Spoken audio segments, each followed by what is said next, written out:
Hello, everyone, and welcome to this bonus episode of the Higher Ed Geek podcast. This is episode number 77 with Phil Oliff from the Pew Charitable Trust. Really appreciate the team there reaching out to me to set up this conversation to process their recent report that examines state and federal spending on higher education and all the different nuances of that. So definitely a really timely conversation that I want to make sure I got out as soon as possible. We kind of deviate from our usual structure here, but I know that you'll really enjoy this kind of processing and exploration of the report. I'll link out to it down in the show notes in the description for the episode. So please do go check it out. It's a lot of great information. They pulled together a lot of information and really served it up in a way that I think is really easy for folks to understand. So please do sit back, relax, and enjoy this episode, a bonus episode of the podcast, number 77 with Phil Oliff. Yeah, if you want to just kick us off and give an introduction of yourself and your position, and guess that sort of in the relevance to this report that we'll be going over, and obviously we'll have linked in the show notes, but just give everyone a little context as to who you are and your kind of connection with this report. Sure, happy to. So my name is Phil Oliff. I manage research at the Pew Charitable Trusts. And I also work on a team that focuses on policy connections between the federal government and the states, and also another team that does research on student loan repayment challenges and student loan issues. And my team put together this report on trends in federal and state funding for higher education and support for higher education. A lot of my career really has been kind of at the intersection of tax and budget policy and finance and education policy. So it's kind of a logical step for me to be working on this report. Very cool. Yeah, I mean, and it's an amazing report. I think that just really highlights our current moment very well in a way I think that's really sort of accessible and palatable people that they can understand really well. Like when I was reading through it as not like a policy expert, it was, made a lot of sense to me, and I think is really would be helpful context for people all over the country. So just to give sort of an introduction to the report itself, I guess just give a snapshot of the report and like how it was developed. I don't know if this is something that you all have always done on a sort of regular basis, or if it sort of came about as sort of just important maybe to do now as sort of a new effort on your part. But yeah, just kind of give a snapshot of the report and how it was developed. Sure. So this report is really a big picture look at the landscape of federal and state support for higher education, the really dramatic changes that we've seen in that landscape over the last couple of decades, and the big differences in the levels of federal and state funding across states. There are really critical debates that are happening right now at both levels of government. So federal policymakers are considering potentially really major changes to the Higher Education Act, which governs federal financial aid programs and really is where a lot of the dollars are when we talk about federal funding for higher education. At the same time, state policymakers are considering major changes to their higher education funding in areas ranging from performance funding to free college. And the goal of our report really is to provide context for understanding these debates and how they fit within the larger system of federal and state support for higher education. Higher education is really an area where the federal government and the states both spend a lot of money. There is really very little formal coordination in terms of policy. So it's a bit of a unique area in that respect. Unlike in other areas like Medicaid or K through 12 education, where the federal dollars flow to state and local governments and there are matching and maintenance of effort requirements, you really see far fewer strings attached to higher education funding. But the federal government and the states do have overlapping policy goals in higher education, like college access and support for research. Mm-hmm. And so for that reason, we really thought it was important to try to clearly explain the big picture and how all these federal and state puzzle pieces fit together. Right. Well, and I know too, like kind of an inciting moment that I think is kind of like the report kind of anchors on a little bit too is the Great Recession. I think was very disruptive in this sort of space. So I feel like was that a little bit of kind of like inspiration too to like sort of like kind of where are we now in relevance to kind of that moment in time, just in sort of recent memory. Yeah, I mean, I'm glad that you hit on the Great Recession because recessions are a really big deal for higher education funding. We don't know when the next recession is going to hit, but we are now deep into a very long economic expansion. There are some economists that are warning that a recession could hit sometime in the near future. And now is really a good time to start thinking about if a recession did hit, what would happen to higher education funding. Higher education is the area of state spending that tends to get hit the hardest when states face economic challenges, see their revenues drop, and need to make really hard decisions to balance their budgets. There are two key reasons experts cite for this. The first is that public colleges and universities have an alternative revenue source when they see their state funding cut, which is tuition.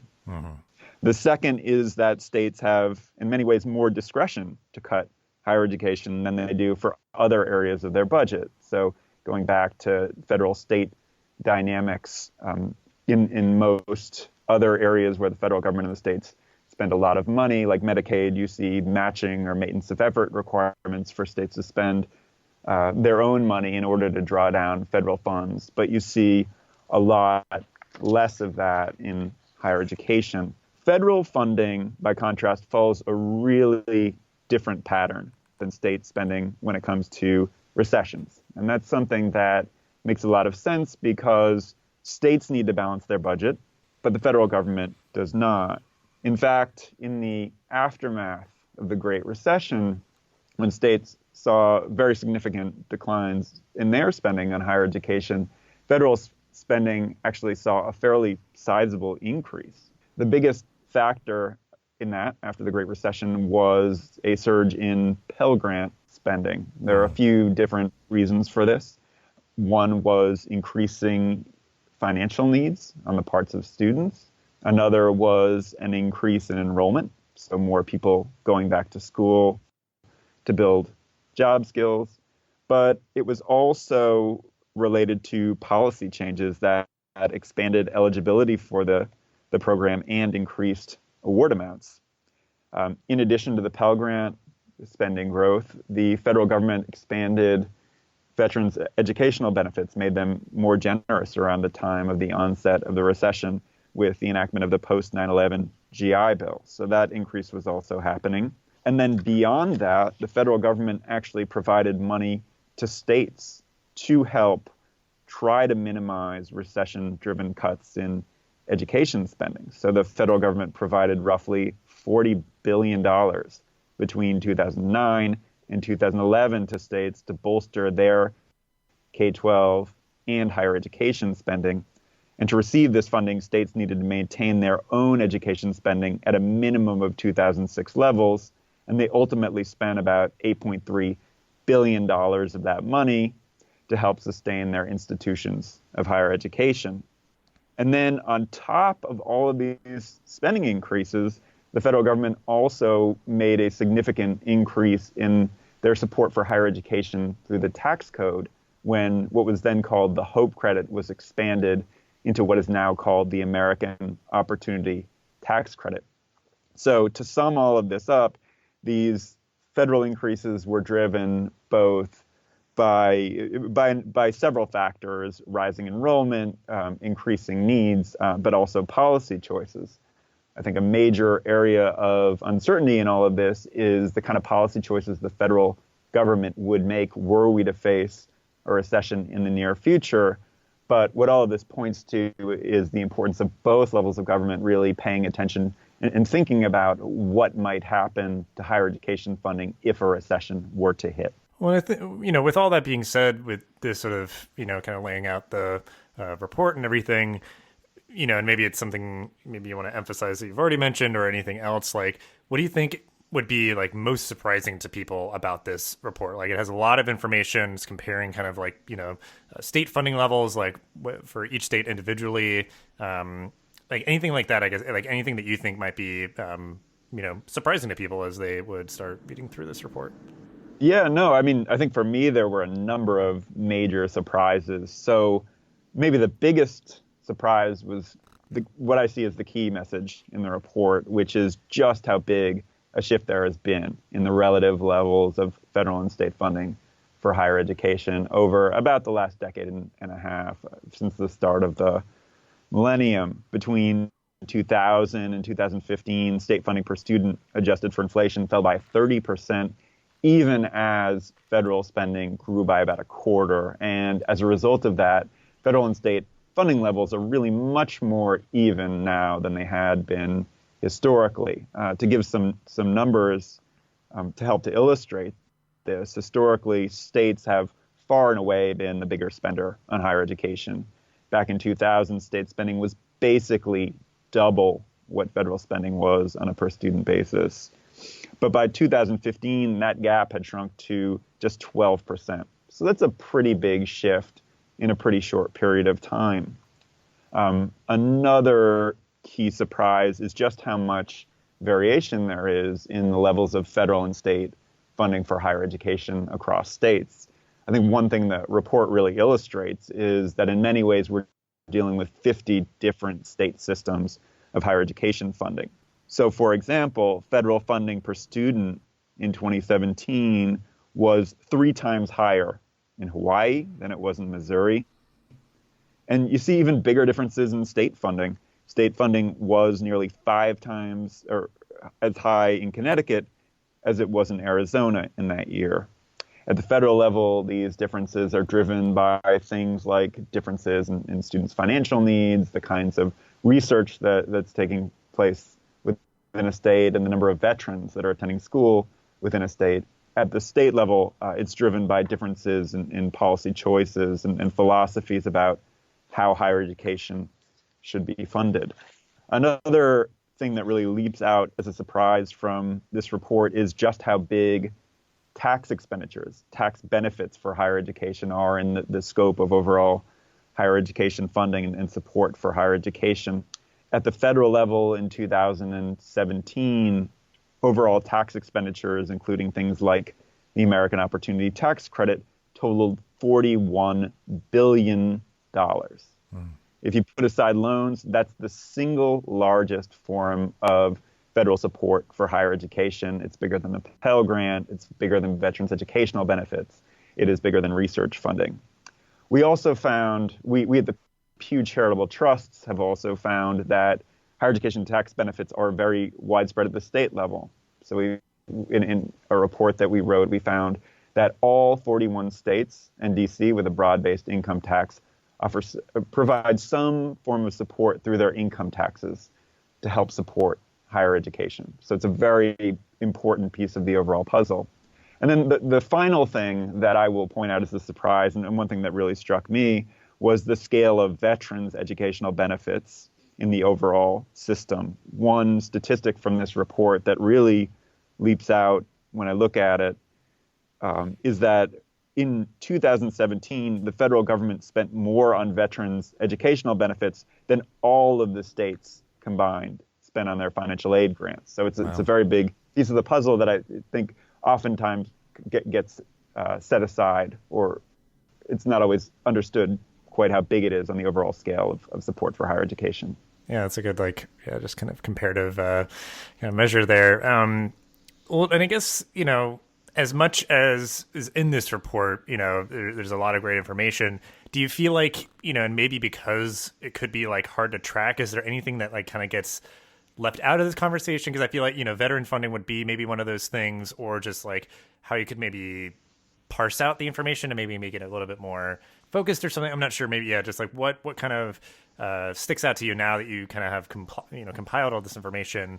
Anything that you feel like maybe gets left out of the conversation, or is hard to track. So I feel like that may be kind of causal, it's left out because it's hard to track, or those could be two kind of separate things. But I guess what are your thoughts on that?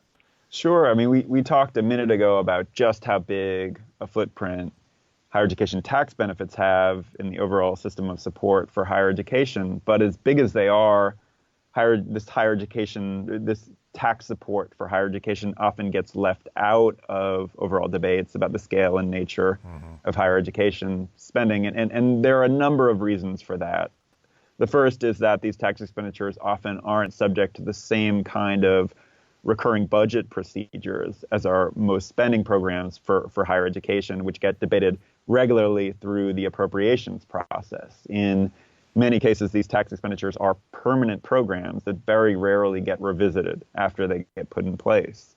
The second reason is that tax and spending programs at the federal level, and in some cases in state legislatures, fall under the jurisdiction of different committees. So, for example, in the U.S. House, spending programs like the Pell Grant fall under the jurisdiction of the Education and Labor Committee, whereas the tax programs like the American Opportunity Tax Credit fall under the jurisdiction of the House Ways and Means Committee. And for that reason, it is difficult to have a completely coherent and comprehensive discussion about support for higher education that takes into account both spending and tax benefits. And the third reason is that states rarely compile comprehensive information about how much their higher education tax benefits are costing, making it even less likely that these tax provisions will come up in debates over or get incorporated into debates over support for higher education at the state level. We at the Pew Charitable Trusts found that of the 41 states and DC that provide higher education tax benefits through their income taxes, only 9 of those states and DC have even reasonably comprehensive estimates of their costs. So we know that states are providing support for these tax benefits, but there's a lot of missing information in terms of how much they're providing and where it fits into the broader system of support for higher ed. Which I guess it's just fascinating to, it's like, yeah, you said like they sort of put something in place and maybe just like set it and forget it. And it's just like, do you know how much that you're spending on this, or how much is, I don't know, like how much it's being utilized or something? And because, they could be like, oh, wow, this is like, really popular. That's great. Or it's like, oh, wow, it's actually not even being utilized as much as we, thought it should be or could be. So, yeah, it's just fascinating because I think it's just one of those times where it's kind of like, I guess I don't even know the word. Like, I want to say like humbling or something, where it's just like, you know what, even like, different governments and stuff are kind of not organizing things in like the best way, It's like, I'll give myself a little bit of a break. But you mentioned this earlier that, we're kind of due for a recession in the near future, when and how severe that might be, it's anyone's guess. But, that is what sort of seems to be likely in this current moment. So if you want to emphasize, I guess, sort of like, I guess not making any one single prediction, but like, what do you feel like could be kind of the possibilities from what this report would be telling you from, the prior Great Recession? Like, what sort of impact do you think, this data would tell us we may be seeing, in the near future here? It's really critical for policymakers now, even as the economy continues to hum along and to grow, to be thinking about what might happen in a recession related to higher education funding. Higher education spending tends to be the area of state funding that's really most vulnerable to cuts when recessions hit. That's what history teaches us. And then at the federal level, and I've emphasized this a bit earlier, the pattern is very different. Oftentimes you see higher education funding going up when recessions hit. So they tend to, the state and the federal spending tend to follow very different patterns. And what that means is that the policymakers at the two different levels really should be conscious of what might happen to higher education funding should a recession hit. But they kind of have different considerations to think about. It's also important, I think one thing this points to is the importance of thinking about the higher education funding system as a whole, because these different funding streams follow different patterns. It's important not just to kind of think about what one level or the other is doing, but to think about how the two interact and the overall impact on being able to achieve kind of the shared policy goals of the federal government and the states, the common policy goals of those two levels of government. Well, and I think so that kind of leads, I think, well into kind of our final question here of like, what are things for people to think about after reading this report? Certainly, like this is 2020, major election year, in terms of just like really trying to, read through this report, process the information, and hopefully, kind of inform any sort of, the people that they're voting for, or just things that they're supporting, like any of those sort of things. So what would you hope people can kind of take away and think about after reading this report? Yeah, so one major one is something I mentioned a moment ago, which is the importance of thinking about the higher education funding system as a whole and not thinking about federal and state funding in silos. I think it's a presidential election year, so there may be a lot of kind of focus on federal policy, but it's really critical to think about how things like federal and state funding, tax expenditures, and loans fit together to make sure that both levels of government are using their higher education resources as effectively and efficiently as possible to achieve their higher education policy goals. A second thing is that it is really critical to think about what these shifting levels of federal and state higher education funding mean for students and institutions and the ability of policymakers at both levels of government to achieve their higher education goals. And that's because the shift in federal and state higher education funding is not just a shift in terms of which level of government is paying for higher education, but in the way that those dollars flow into the higher education system, because the two levels of government have very different funding models. The federal government, the biggest part of that federal money goes to support individual students and research projects at a broad range of institutions, both public and private. State funding is very different. The largest share of state funding goes to provide general support specifically to public institutions. And so decline in state spending and the increase in federal spending is really in many ways a shift away from providing general support for institutions and more towards providing support for individual students. So I think it's really critical for people to be thinking about what the implications of that are and what that might do to our ability to achieve the policy goals that we want, that folks want to accomplish. And then I think the final piece to keep in mind is the gap that you highlighted, in information and that I mentioned, was that more states really should consider assessing the costs of their higher education tax expenditures. These are benefits that often fly under the radar to begin with, and then on top of that, we don't even know what they're costing. So policymakers in this case really don't have all of the information they would need to fully understand their state's support for higher education and how well it's being used and how efficiently it's being used to try to achieve the goals they're trying to accomplish. I think you're saying, I mean, I guess it's not wholly like maybe like better or worse one way or the other, or like that there's one or only way to have the funding kind of flowing into higher education. But to me, I'm like, yeah, worried if it's like leaning kind of too much one way or the other in terms of like going towards, students at the cost of institution, because it's like, well, institutions need to have like, or they should, I think, have funding so that they can have robust budgets to provide all the kind of support services and engagement opportunities and like, just be able to recruit great people to work at that institution.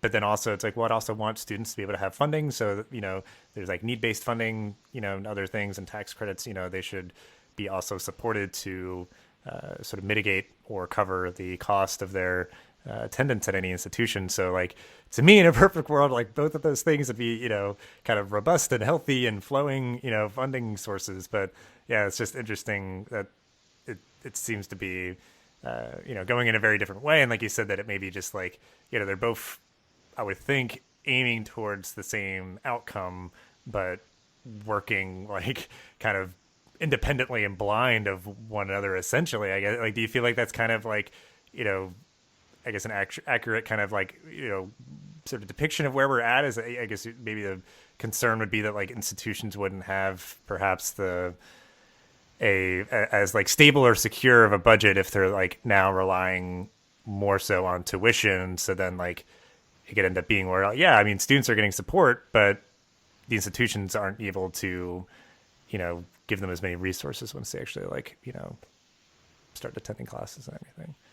Yeah, so I think you've hit on something really important that really is at the heart of this report, which is that the report hopefully gives some building blocks for thinking systematically about how all of these different funding streams fit together and what the bigger picture looks like across levels of government. It's trying to take discussions out of silos, both across the federal and state level, but also in terms of different categories of spending, like tax expenditures, loans, and direct spending like the Pell Grant, and put it together in a larger picture so that people can start to think about kind of trade-offs and think about how all of these different funding streams might build on each other or not to help get them towards the policy goals they're trying to achieve. So the hope is, this report is really a first step. So when folks are talking about different potential policy changes or thinking about whether their current funding streams fit with their goals, that they can use this to walk in a systematic way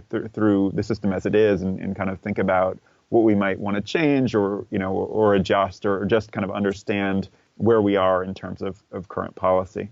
Very good. Well, thank you so much for, putting this report together, but also, jumping on to kind of help talk everyone through it and process it and everything. And, because I think, again, this is just like such a great resource to help inform, kind of anybody and everybody in higher education to just have a better understanding of our current moment and the context we're in. So, really appreciate your time and all that you've shared. Sure. Thanks so much for having me on.